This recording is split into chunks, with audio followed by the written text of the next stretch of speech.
Concordia Food Systems Working Group is started like 6 years ago or 7 years ago. I don't remember exactly.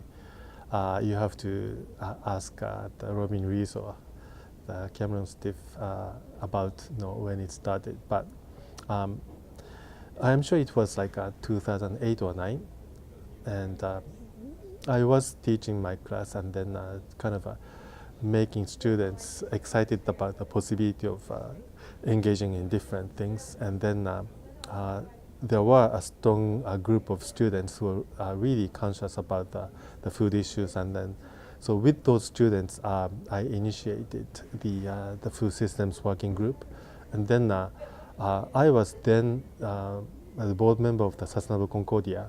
And so I approached to Sustainable Concordia and so forth. And then I talked to Cameron Stiff during the semester, even before starting the summer projects. And then we started working together.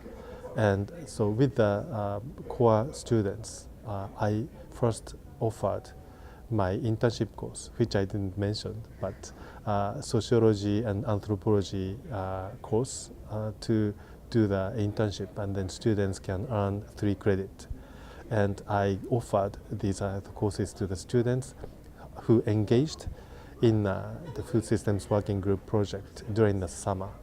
And so this is how I started kind of mobilizing my students toward the food systems working group. But then I think it took its own life. Like it really grew into the really like doing actual cultivation. I remember visiting the People's Potato Garden for the first time in Loyola campus. And then there's a possibility, but then it is not really well maintained or managed. And then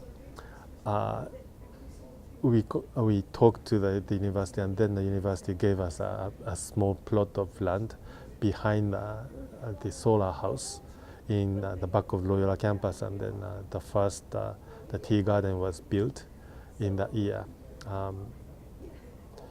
P3 permaculture. What's his name? Do you remember? Graham Calder was also a very important contributor to the initial phase of this project. And so, in the summer of 2008, I don't remember exactly. So I'm really not sure. But we started actually producing the stuff, and there are a group of students who engaged, and I think they are all graduated, but I think these students are really great, and they learned the difficulty and particularly the need of commitment, because you cannot just go to the garden when you feel like going.